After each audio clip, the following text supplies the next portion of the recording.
Thank you all so much for joining me. I'm going to put on my theme music and we finna get into this.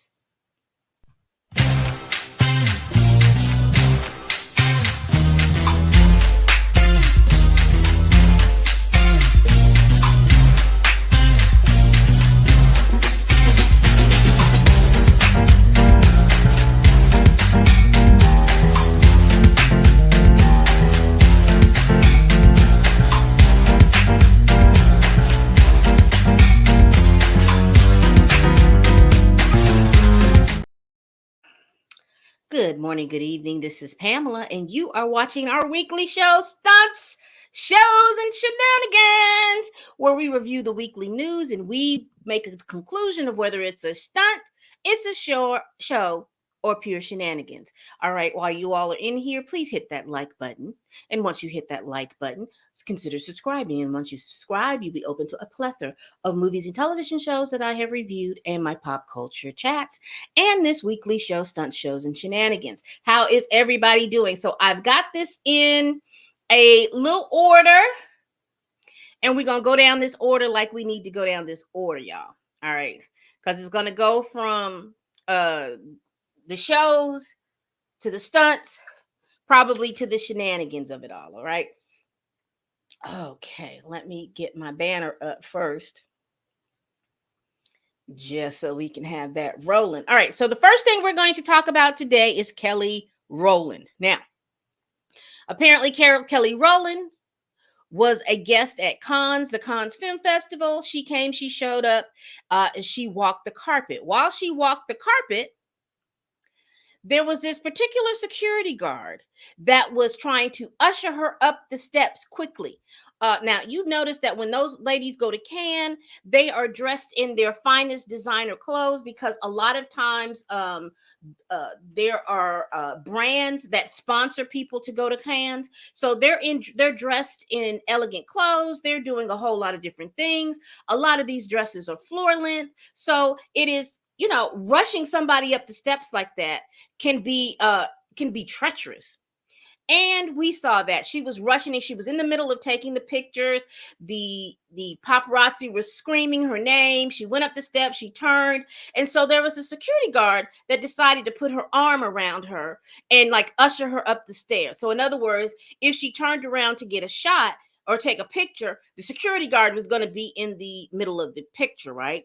And so as they're going up the stairs, the said security guard steps on her dress. And Kelly tries to be as elegant as possible and say, hey, don't touch me. Don't touch me.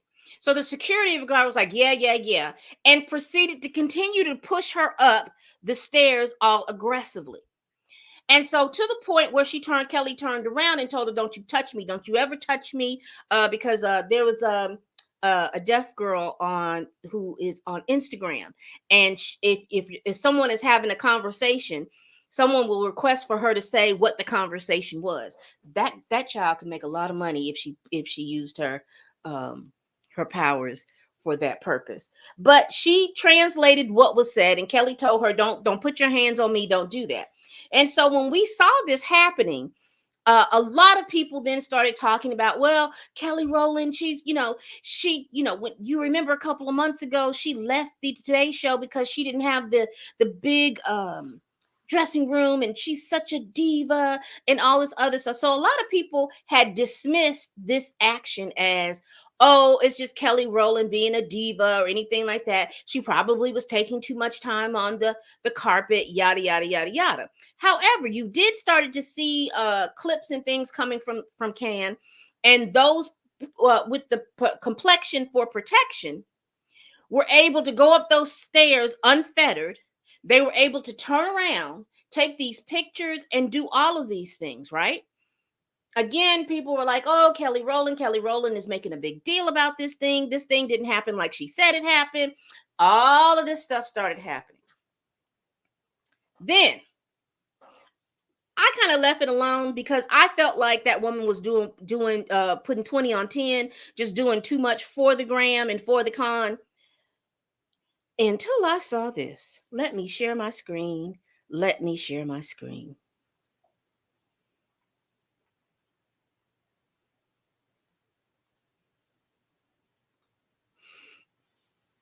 Here we go. Let me get this.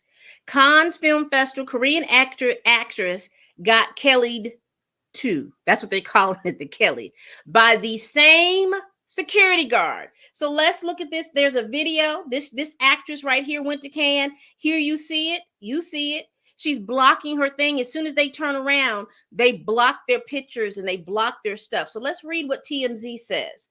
Another Cannes attendee has called out the same security guard. Ukrainian model Sawa Jaska, better known as Miss Europe 2023, shared a clip where she ended up in a bear hug by security. Unclear what happened that led up to the confrontation. Kelly Rowland is racking up allies in the south of France. A South Korean actress is now the third woman to get into it with the same Cannes Film Festival security guard Kelly chewed out. A K-pop star turned actress, Yuna, was on the same grand scare case Kelly had been on a couple of days earlier. And as she is posed to pick and wave to fans, the female security guard staffer blocked her and with her arm and rushed her into the event. So let's see if you all can see that. Let me see if they'll let me. I won't play the music and stuff like that because I don't want to get copied. But there she is. She's taking her hair down now. And she rushed her into the event. Now, this is when Kelly chewed her out. Because see, she had her hair up then. She had her hair up. Kelly chewed her out. But there was another actress. This right here. This is what I want you to see.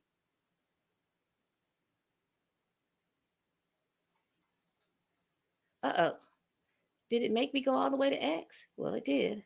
Look at her. She had physical confrontation because she was trying to show her dress.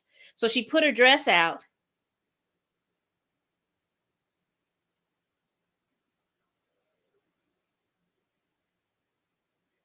See how they tick her? And then she just pushed her thing. Now, see what's going to happen. Oh, y'all can't see this, can you? I'm so sorry. I am so sorry. Let me go back to TMZ. Let's see if it'll play. It won't play it in, hold on, y'all. Let me stop sharing this screen. Because what happens is that it went to X. Yes. It went to X. Let's see if we can start this over again. I want y'all to see this. See how she had to push the security guard? And the woman was trying to flare out her dress. And they picked her dress up.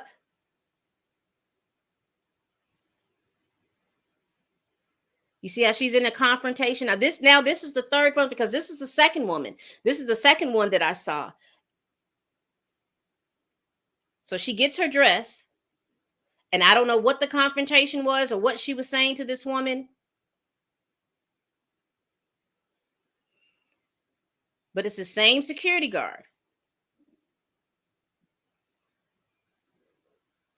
And they seem like they know which ones that they want to aggravate or which ones they want to aggravate.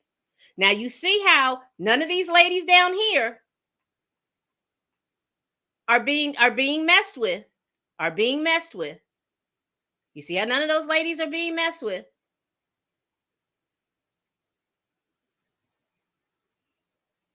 And then she had to push old girl off her. Yo. Let me stop sharing my screen. And get back to a mess. And so, because again, I wanted to share that because I thought people were unfairly trying to act like Kelly Rowland was the one that was the problem. When clearly we see this security. And clearly, if there was an issue, here's what's interesting about the three instances is they all involved women of color. Now, Kelly is the one who's spoken out about it. And she just basically in this, and I'm not going to play it, but she says that woman knew what she did. I knew what she did.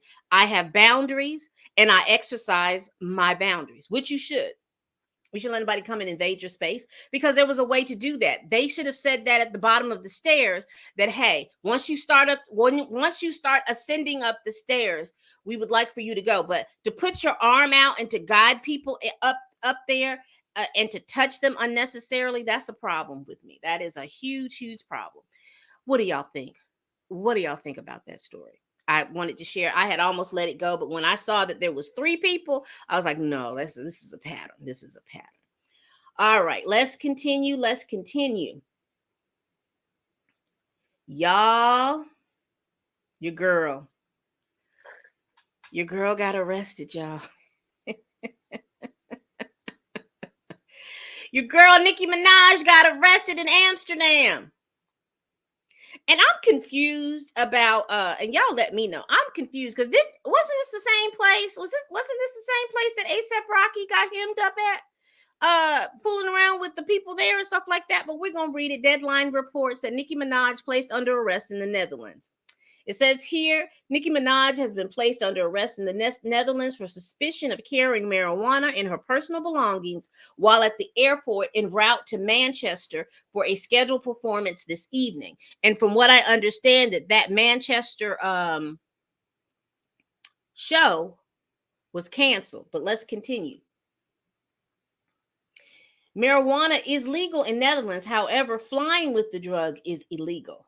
The rapper is currently on her Pink Friday Second World Tour, with the most recent stops in Amsterdam multiple times via social media and video. Minaj denied having broken any laws. She remained calm during the exchange caught on video, and she was compliant. Deadline has reached out to her reps for comments. Minaj recorded her discussions with local authority as she questioned the reasons why she needed to leave her party, and was later told that she was under arrest. The singer also shared live updates of the events as they were happening via her official Twitter. So you can go back to her Twitter, you can go back to her Instagram, and you can definitely see the things that I saw.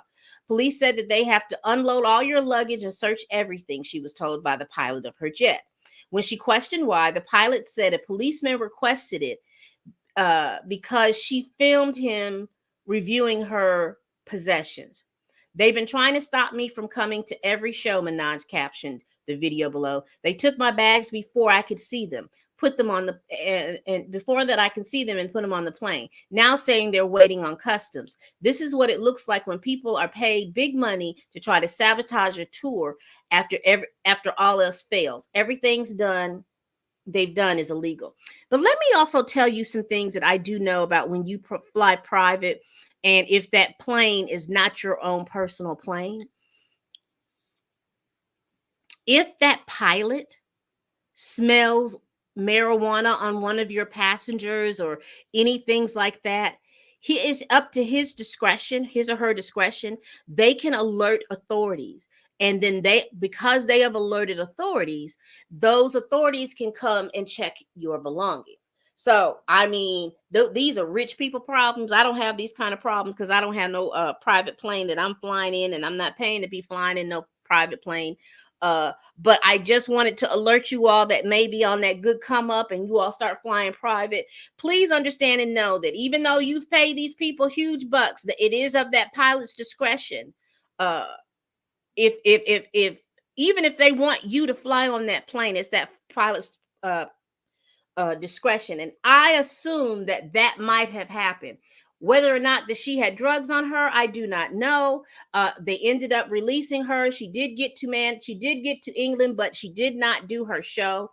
And I think they didn't tell the people until maybe like 15 minutes before the show was to start.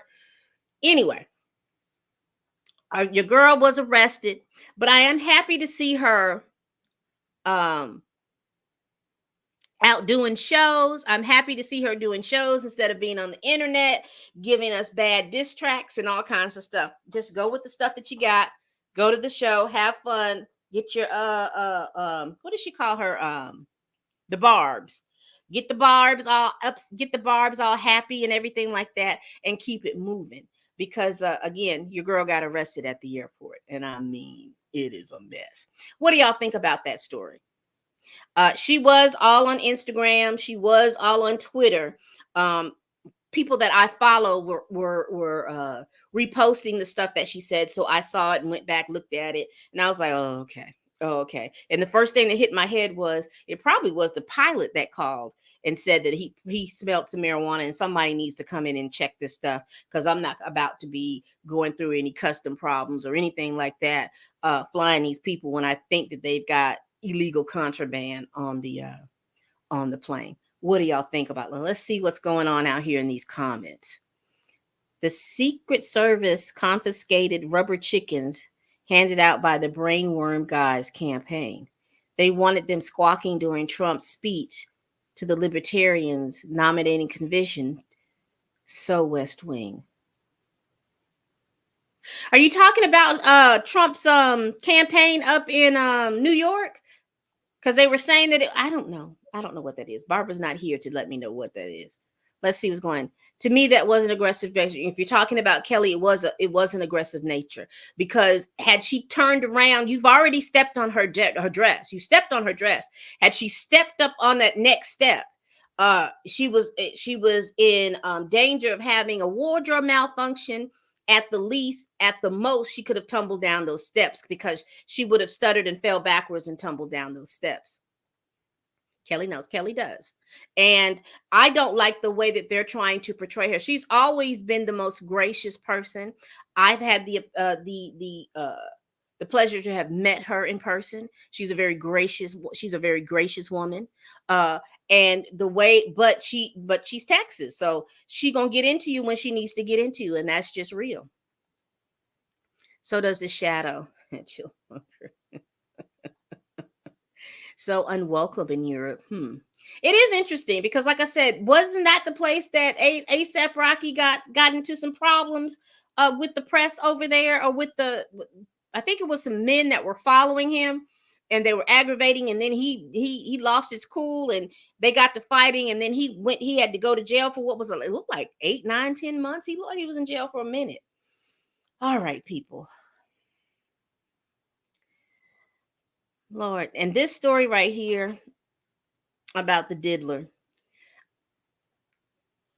I'm just almost sick of hearing it, but I'm going to report it because that's what it is. Let me share my screen. Now, apparently, he was sued twice. Let me get to this story first because maybe it has the other one in there too. New lawsuit accuses Sean Diddy Combs of sexually abusing college student in the 1990s.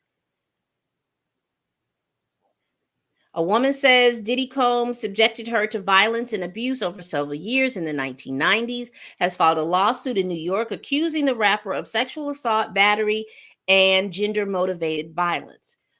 April Lampros, who met Combs in 1994 when she was a college student, described several terrifying encounters with him, including being forced to take ecstasy and to have relations with Combs' late former girlfriend, Kim Porter.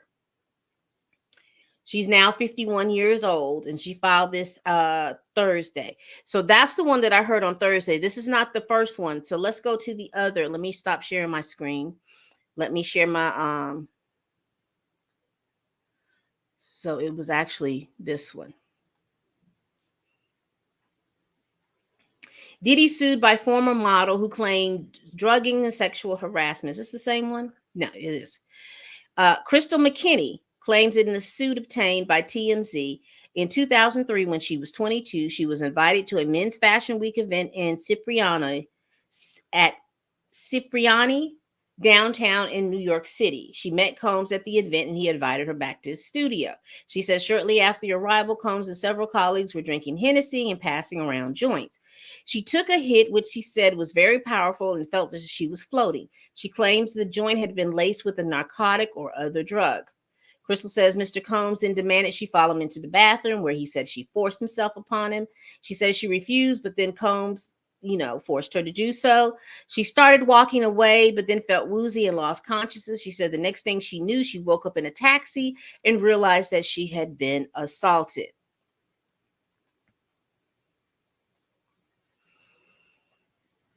That's what 7 or 8 lawsuits against Sean Puffy Combs in the past 6 months. And I know that once one goes through and there is some traction with it, I do know that lawsuits come out of the woodwork. I do understand that. I think that his issue coming around, and let's remember, and I someone made a very good point. You know, he as far as with what went on with Cassie, there is video evidence showing that what she said he did. All of these other lawsuits, you know, there's got to be evidence, or there's going to be a trial to show what's going on, because we still believe in innocent until proven guilty, even though we can look and see that there are some things that are not going on, but we're going to let this process go through. But my question to you all is, how many more lawsuits that you think that are going to come out between now and the time we do Stunt Shows and Shenanigans next week? How many more? I'm thinking another 2 or 3 are coming. I'm a be solid and say another two more are gonna come. How many do you all have? I'm curious. Put it down in the comments. How many more lawsuits you think that are gonna come out? Because in New York especially, there is some law that allows for those that have a gender-based violence. I think you can file a lawsuit until next year. I think March of next year. So I think there's going to be at least 2 more coming in within the next week. I would say probably within the next 6 months, because you know you have those 2 that were in January, those 3 that were in 2 that Cassie's, we're going to discount Cassie's because hers she settled, but then you had those 2 that came out right after her, and then we had Lil Rod's to come out.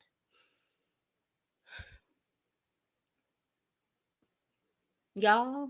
And then we know that the feds are looking at him from the information that was given from all the lawsuits. Now, these last 2 lawsuits are not giving me that, but between Cassie and Lil Rod's lawsuit, there's a lot of information that I think that the feds are looking at that Puffy needs to be sitting somewhere with his lawyers and figuring out what their next move is. Because, you know, in my last Stunt Shows and Shenanigans, I think one of my snippets, we talked about how the drug mule struck a deal. And I'm wondering what were some of the parameters of that deal that he struck. Let's see. What y'all coming out? Trend lawsuit. Everyone comes out with a new claim like a domino. I'm down for his fall, but not the. But that's the truth. They come out like the woodwork. One more male, nothing. You know what? You might be on to something. I'm being serious. You might be on to something. You might be on to something. I see several videos about Diddy every day. More will come. Oh, most definitely. Most definitely. But yes, most definitely. Exactly. If you sue, they're going to come. Let's see. I think ASAP was in Switzerland or Sweden. Okay. Because I knew it was somewhere over there that he had gone, and he had been in jail for a certain amount of time, and I didn't look it up. It's just that was a thought that happened when I heard that Nicki Minaj got arrested. Like, wasn't ASAP Rocky over there? Wasn't he over there getting arrested as well? Let me see. Oh my God. Did we show up to y'all probably did. Is Barbara here?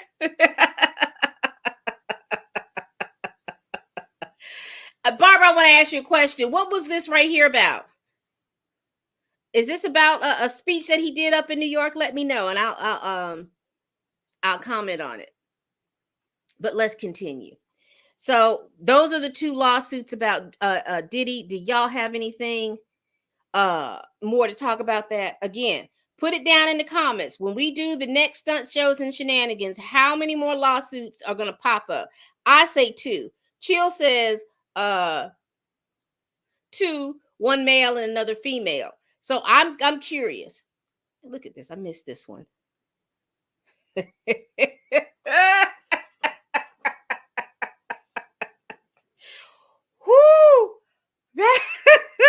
That's going to be a lot. That is going to be a lot. That is going to be a lot. It's taken over 25 years to get here. And you know, the thing about this, and I will say, I not only want him to have his just due. I want all those people that enabled all of this behavior to have their just due too. Because even when you think about R. Kelly has gone down, but there's all those people that enabled all of this behavior behind the scenes that I do want to have that someone to have a talking to, or at the least something go on with that. I guess they figured they've gotten R. Kelly off the streets and they're okay with it. But I'm always feeling like if those people enable people to do stuff like this, they're just going to gravitate to the next person who does this and continue to enable and to continue to enable them. We need to do like Kendrick Lamar said on that record, Not Like Us. We need to not let them come outside. They no longer need to be outside when we're outside. And so I would love those enablers handled as well. That's what happened. Oh, okay. Okay. Okay. Okay. I heard about that. But I thought that was all of his speeches and stuff like that, unless he was with his his MAGA cohorts, that where he went, a lot of times he was getting booed. A mess. All right, people, we're gonna continue to move on. That was Diddy. Y'all, let me tell you how I'm going to set up this last thing that we're gonna talk about. And y'all, we're gonna be done for the day. So if you all don't know, I work from home and I work in the middle of the day. And so I have to have some type of noise going on. And so usually I'll turn on YouTube and watch you all. Those of you all that make content, I'll watch you all, and I'll watch a little of the court TV. And happened to be watching court TV this week. And this case came across the screen. Now, I am very, very late to the party. I will tell you that. And so I am going to read the information that is read to me about how what happened. But before I do that, let me stop sharing my screen. So I'm going to be talking about the Karen Reed case. I thought the Jonathan Majors case, because this was the case that made me make this show, because it was full of stunt shows and shenanigans. This case is the complete definition of stunts, of shows, and shenanigans. So let me give you an overview as I know this case to be. There's a Boston police officer named John O'Keefe. John O'Keefe and his girlfriend, Karen Reed, were out bar hopping at one evening. I think it was a Friday evening or a Saturday evening. Don't quote me which one it was. But they were out bar hopping and they were out there with their friends and things like that. They were celebrating a friend's son's birthday. Well, the clubs, the bars and things started closing, and then someone said, well, we're going to take the party back to the house. So in there somehow, some way, Karen, either she didn't want to go or she didn't feel like she was invited to go. It was something like that. Well, she drops her boyfriend off at this house. Then she goes home because apparently her and her boyfriend were living together, or they were spending the night over at this house. Don't really know about all that. What I do know is she goes home, she goes to bed, she wakes up the next morning, he's not home. And so she was calling for him and calling for him. She didn't know where he was. So then she decided to go back to where she dropped him off at. She goes back, and they find his body in the front yard. And is a whole lot of stuff going on, a whole lot of stuff, but and ultimately, uh, she had extorted that, did I hit him? I made a 3-point turn. I did something. Did I hit him? Did I hit him? What happened? What happened? So she was arrested for murder. So as we go through this murder trial, there's so many things that's in this murder trial that is just mind boggling. Number one, the way these people that are involved in this case were able to discard evidence is amazing. Number two, the way that the police in this Camden, Massachusetts police department were collecting evidence in grocery bags and red Solo cups, using a neighbor's leaf blower. But let me get into it. Now I'm going to share my screen. We're going to read what News Nation says about this thing, because when I was looking up this information, they were the ones that had almost like a timeline. So let's get into it. Kat says they tried to get her to plead manslaughter and then added second-degree murder. Oh, a mess. A mess. All right, here it is. The Karen Reed murder trial, what you need to know. John O'Keefe was killed in 2022. Prosecutors maintain the couple's relationship had soured. Karen Reed faces charges including second-degree murder.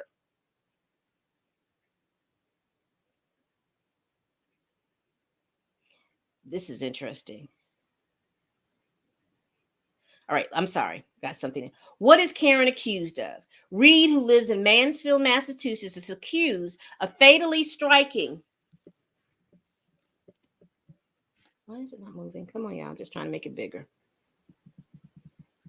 Reed, who lives in Mansfield, Massachusetts, is accused of fatally striking O'Keefe with her SUV while dropping off O'Keefe at a friend's house after a night of drinking on January 29th, 2022.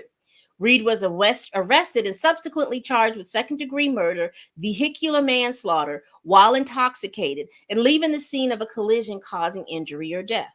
O'Keefe was found unresponsive in a snowbank outside of a fellow police officer's home in suburban Boston. Now, I have to set this up. She drops him off, and then they find him on a snowbank or in the snowbank. I can't remember how it was. But anyway, let me go, because I'll get to the stunt shows and shenanigans in a minute. Let me just give you the briefness of this story. Prosecutors in the case maintain Reed and O'Keefe were together at two different bars drinking before Reed dropped her boyfriend off. Reed is alleged to have struck O'Keefe while making a 3-point turn and leaving the scene of the crash. She told police that she did not see O'Keefe enter the house, but prosecutors have introduced evidence suggesting that Reed wandered out loud to friends that she could have struck O'Keefe with her vehicle. Reed later discovered O'Keefe's body in a snowbank near where he was struck after she woke up on her couch around 4 o'clock. When she realized O'Keefe had not returned home. Prosecutors said that Reed intentionally struck O'Keefe, alleging that the relationship between the two had soured in the month leading up to O'Keefe's death.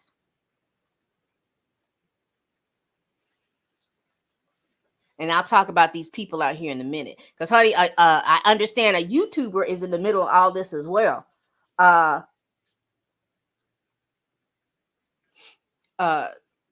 Getting arrested himself because he believes that she's innocent.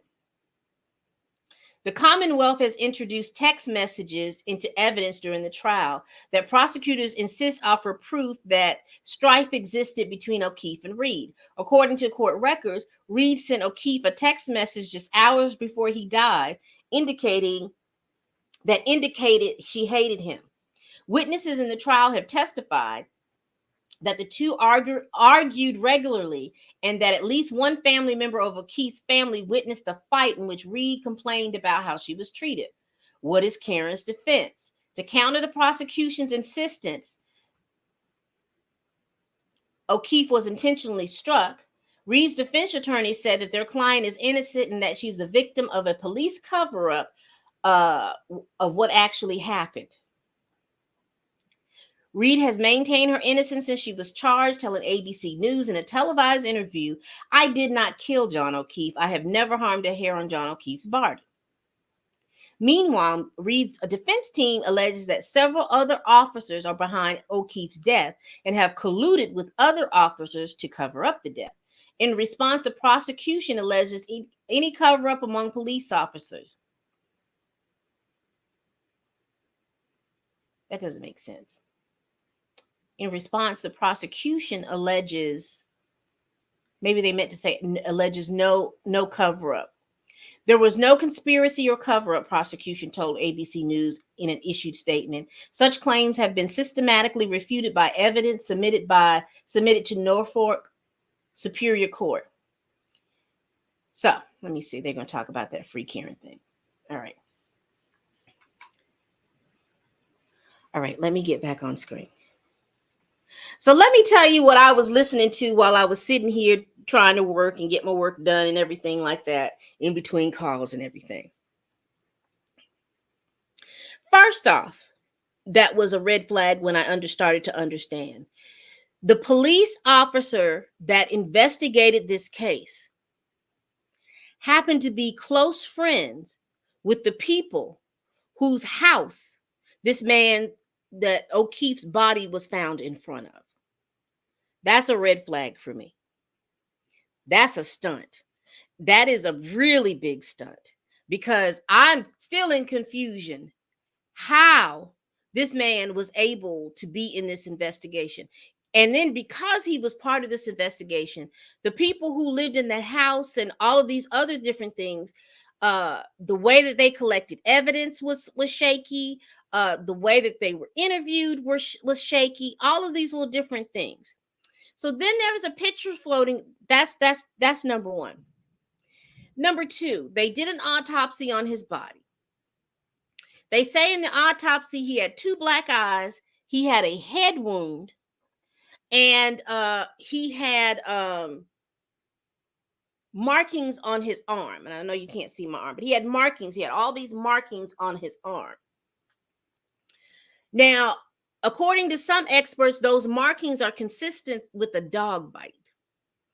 Now, everyone is running around, well, we had it tested and there was no animal, there was no trace of animal DNA or anything on there.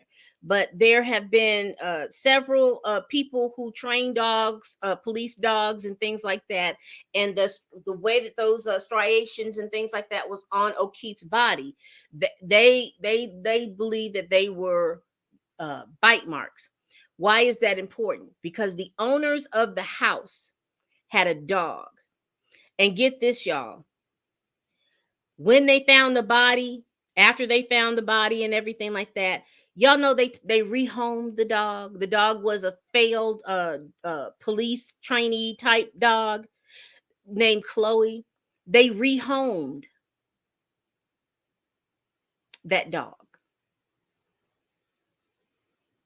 Also, too, I think that the defense is I believe there was some pictures shown where the basement, the carpet or something in the basement had been taken up, and the people who owned the home say, "Oh, no, it was just that we were doing some remodeling and stuff like that. That's nothing."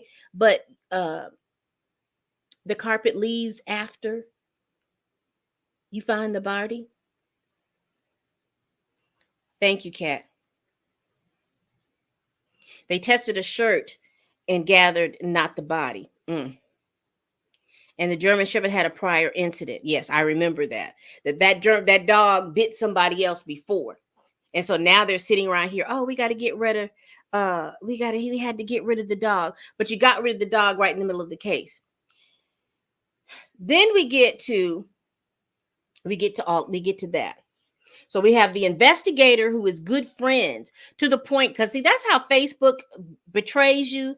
Y'all put so much stuff on Facebook, and now people can go back into your Facebook feed and see the stuff that you do. And this officer who investigated this case did not report all of this. Now, let's get to the collection of evidence.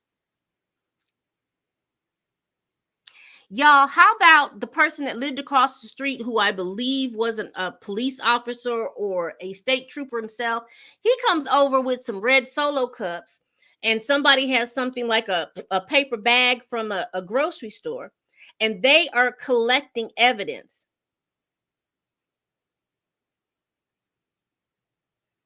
in these Solo cups, placing them. Now, you know how when you collect evidence, as you see them collecting evidence, everything goes into an individual bag to stop cross contamination or anything like that. Child, they just dropped 6 of those Solo cups in this paper bag and rolled it up and went on about their business. Didn't put any caps on this Solo cup. So it would have been better if they were taking another Solo cup and taped it around the other one to at least make an attempt to try to keep evidence from being contaminated. But that's not what they did. So the collection of evidence was done. They say that they found a cocktail glass that was broken by the body. No one thought to go into the house and see if there were cocktail glasses that matched the one that was found, because the people inside the house swear up and down that he never made it into the house. Let me continue. So they find his body on this outside in the snow, right?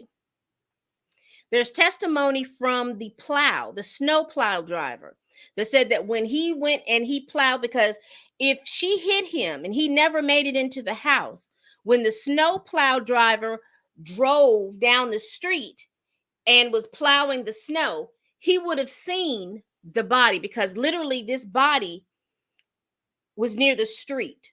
So as he's going along the street trying to plow the snow to get it out of the middle of the street, his lights would have been on because it was early in the morning. He would have seen this body because she hit him at midnight. I think he went through there 3 or 4 o'clock in the morning. So she would have seen this body there. He said there was no body. So when they got back to, when she gets back to the thing, there is a body. Where was he all this time? Mr. O'Keefe. Where was he all this time? Lastly, so this is why I was so tickled with the stunt shows in Shenanigans. So this had to have been Friday. So Wednesday or Thursday, there was a lady who testified named Jean McCabe. And you talk about one of the worst witnesses I have ever seen in my life. They caught her in a lie. They caught her in a couple of lies, because one of the lies, she said that she deleted her text messages. She deleted her daughter's text messages. It's a whole thing. All I'm going to tell you all is this. Go back to Court TV. Go back through there, and we're going to and review it. And we definitely would talk about it. But I just needed to talk about it on this show because of the all of the stunts and shows that we just talked about. That's just with the case. She gets up at there and she lies about telling when she said that she thought how Karen Reed said, I hit him. She talked about it as if it was an exclamation. Like she said, I hit him. I'm so sorry. I hit him. When actually what she said was, did I hit him? What happened? I don't know what happened. She lied about that. Then she lied about eavesdropping on somebody else's interview when they were interviewed by the state police. She first said that she didn't pay attention. She wasn't doing anything. And then you find out later that she was eavesdropping. And again, text messages betray you. She also talked about there were several little phone calls that were made to certain different places. She claims that she butt dialed those people. She didn't have any conversations with them. It was a butt dial. I didn't have any conversations with them. I couldn't tell you what happened or anything like this. Now, keep in mind this butt dialing, because apparently this group, particularly this group that was at that house at the time, baby, they have been plagued with the butt dials. Then we have this other officer. Now, he says that he worked at the fire department, and I don't know where exactly he worked, but he has a federal job, or he has an adjacent job with the federal. I couldn't really figure out what that was. But this man, what was his name? I call him Big Hugger Bear because he was up there trying his best to make Karen look like some kind of low life philandering hussy, which she could be. I don't know. I don't know these people.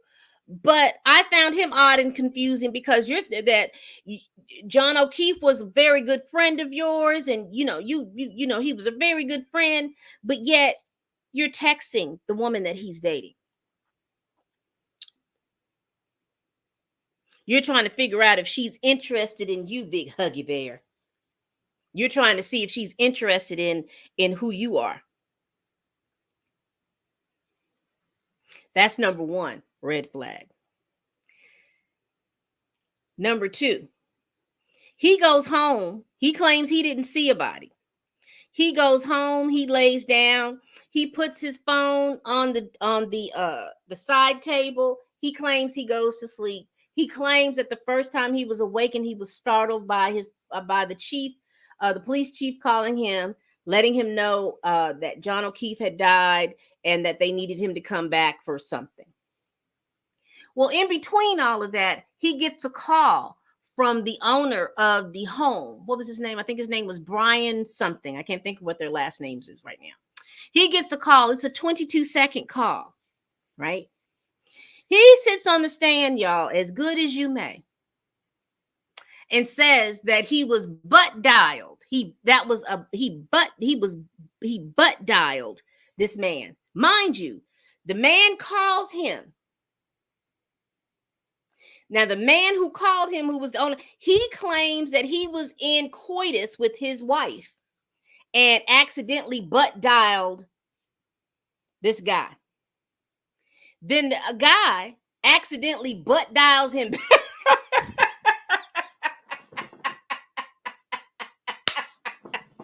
He accidentally butt dials him back. Uh-oh.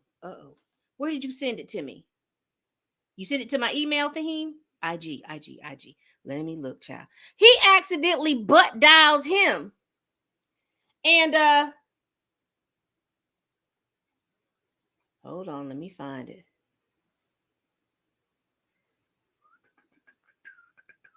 Here we go. Fahim. There you go.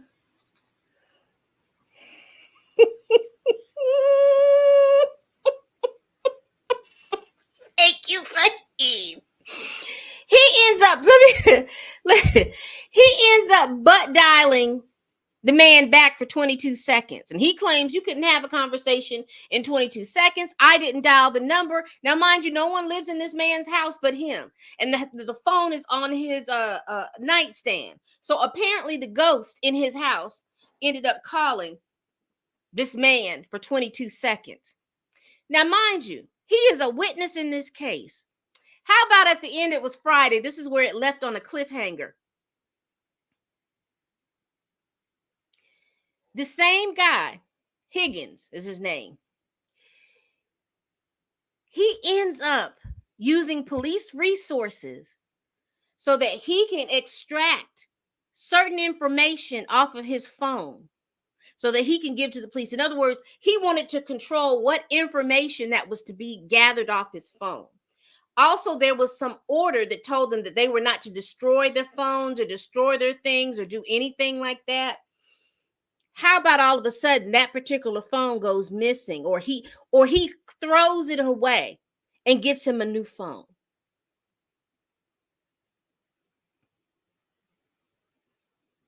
Exactly, Chill. Hold on. The whole case is scary because the main was for lying and retaliation was sued and he lost.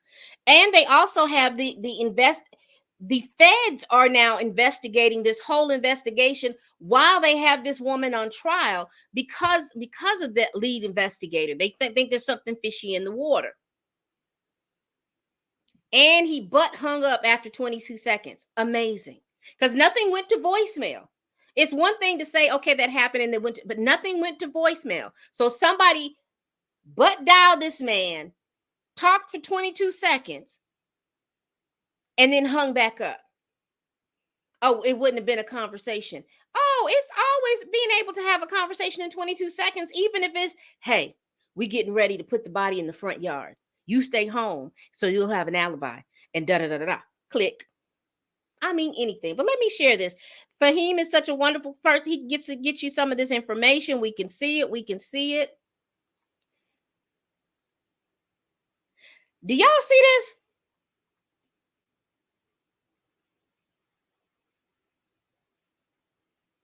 Do y'all see this is how they collected that evidence, people.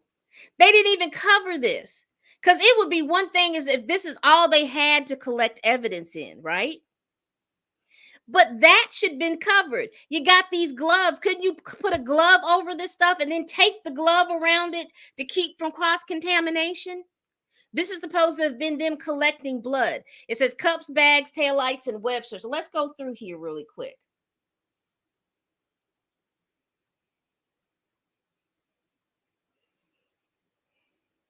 At around 6 a.m. on a snowy January day in 2022, a sleepy residential street in Canton was ablaze with blue lights, police cruisers, soon joined by an ambulance and fire truck, as one of the three women surrounding the body of a Boston police officer screamed and wailed. When John O'Keefe was rushed by an ambulance to Brockton's Good Samaritan Medical Center, he would soon be pronounced dead. Local police took the initial step to collect evidence for a case that would ultimately be the investigative responsibility of the Massachusetts State Police Unit assigned to the Norfolk DA's office.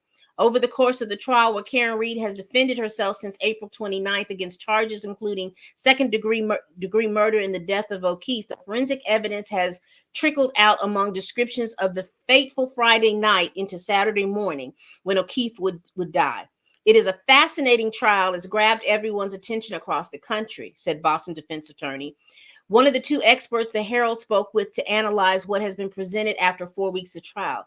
It's an amalgam of jealousy, possible lies, possible sex, a number of human behaviors that combine to create a very compelling story. Now, I want to go back up here really quick because it did say something. Cups, bag, taillights, and web searches. You remember when I talked about Jenny McCabe, when she was up there lying about what, when she was up there and got caught in a lie about what this woman said? They also caught her in the fact that she did a web search on how long does it take for someone to die when they're out in the cold. She claimed she did the web search that morning, but they ended up again. Your phones betray you every damn time. They saw that she had done that website early in that day when it was like 1 o'clock, 2 o'clock in the morning. How long does it take for somebody to die?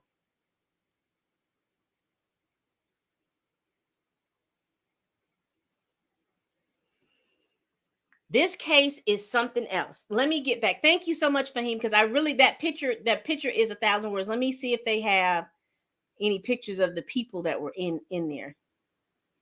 I guess this is her car with the broken tail light. Here is that text message. Here is right here the web search on her phone about how long to die in the cold that she made. And this was made at 2:27:40 a.m. And I think they found his body at 4 or 5 or 6 o'clock in the morning. Oh, great. This is the picture of the arm. If you see that, that is the picture of the arm. And experts have said that these were dog bites. Now, when you look at them, they look like linear scratches, but the way the dog expert who was talking about that is that they train the dog to grab, and you also have to factor in somebody moving their arm away from the bite and the dog biting and coming down, and that's how they're trained to come down like this. So it does look like scratches, but you can clearly see, well, you can't clearly see, but you can see in that middle portion right here, in this middle area right here, this looks more on the line of a good dog bite, and this looks like just continued biting. And this is the young man that lost his life. Thank you so much, Fahim, for sharing that with us. I really do appreciate that. I really do. But this case is something. So Officer Higgins. This is Big Huggy Bear. Let's see if we can find a picture of old Huggy Bear real quick.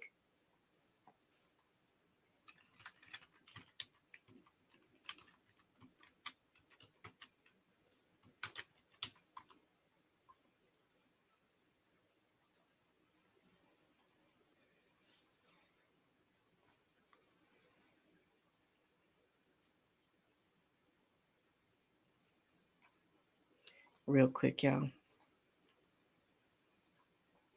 Brian Higgins. Hero Huggy, big old Huggy Bear. He was trying to convince you so bad about how awful this Karen Reed person.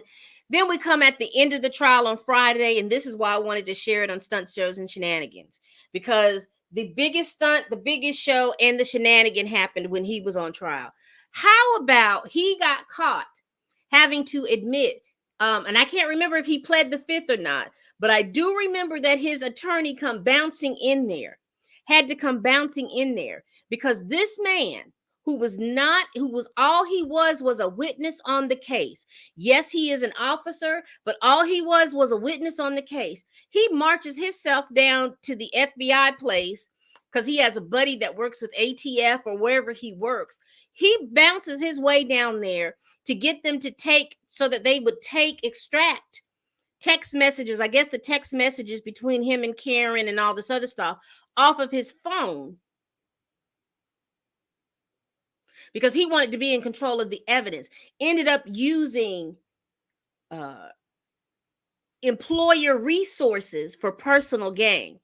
So now his lawyer has to come in because he is about to lose his job. He's about to lose his job because you can't, as an officer, use company resources for your own personal gain. And you talk about how funny it was that he talked about this 22 seconds, how you can't have a conversation, a meaningful conversation in 22 seconds. How about his lawyer comes in, they ask him, well, how long do you need to be able to talk with your client, to discuss what's going on? How about his lawyer? His lawyer says, oh, I just need 10 seconds.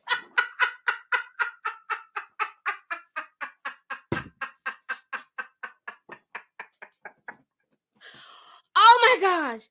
I couldn't even believe it, because he was such an ass about this 22 seconds and how you can't have a meaningful conversation in 22 seconds. How he butt dialed, he butt dialed his friend. His friend butt dialed him in the middle of coitus, and then he turns around and butt dials but calls him back. And there's this 22-second conversation, and he claims that you can't have any kind of meaningful conversation in 22 seconds. But his lawyer comes in and says, I need to confer with my client for about 10 seconds before we move on and talk about what's going on and how I'm to instruct my client to do what we have to do. Baby, this case has so much stuff. This case, go back and go to Court TV. This case is ultimately Stunts, Shows, and Shenanigans. And it is so sad that this man has died, and he is not going to get the justice that he needs to get because these so-called friends of his are not providing the evidence they need to do to show how this man died. His buddy was Matthew Kelch, ATF special agent that did cell phone forensics in the Aaron Hernandez trial. Aaron Hernandez. Oh, you talking about the Patriot? Okay. I know now. His friends knows his stuff, and Higgins just threw him under the bus. They're about to lose their jobs. They're about to lose their jobs. Oh, Big Huggy Bear. He's about to lose his job, and he's about to get his friend to lose his job over some shenanigans. And then he took the phone, apparently, the phone that they had.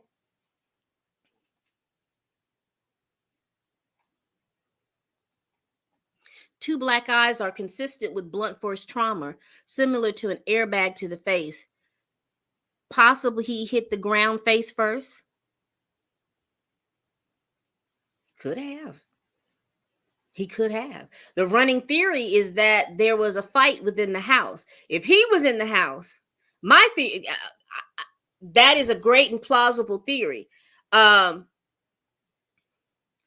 thing is that they were in the house, and I believe Big Huggy Bear told the man that Karen had been texting them, and I'm thinking that they got into a brawl, they got into a fight, they set off the dog.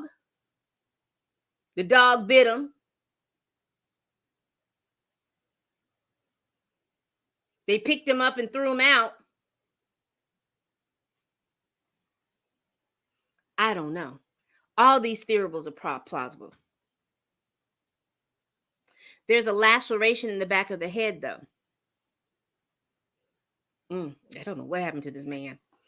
I don't know what happened to this man.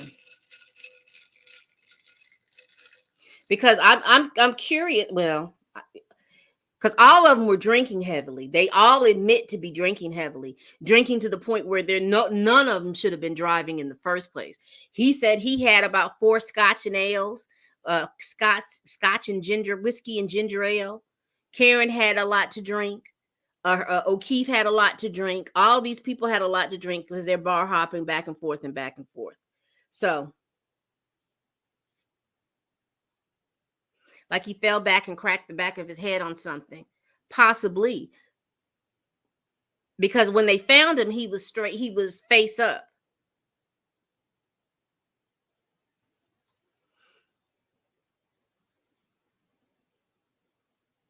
He was standing, got hit, passed out, hit the ground, and died. That's possible. That's possible. But I'm still trying to figure out why all these people in here destroying evidence, looking up how long does it take for somebody to die being out in the cold. It's a lot. It's a lot. Who got turned in? They turned him to check. Okay. Because I thought you said someone got turned in. Okay. But this case, watching this trial, and I also talked about this YouTuber. There's some YouTuber, I think they called him Turtle Man. He's up there professing Karen's innocence, and honey, he done got arrested for was it witness tampering or serving the peace or something. This case is clearly the epitome of stunt shows and shenanigans. There's so many twists and turns. So when we get back here tomorrow, we're going to see what's going to happen to old Huggy Bear here.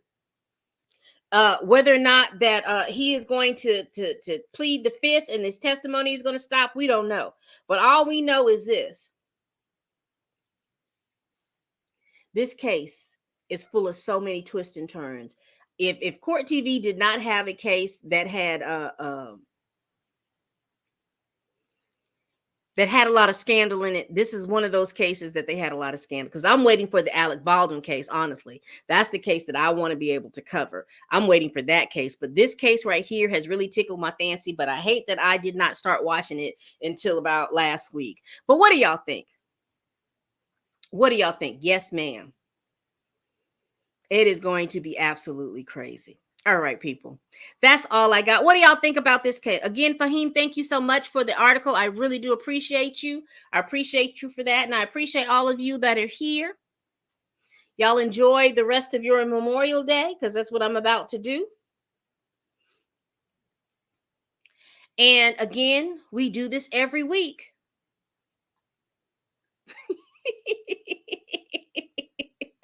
Right.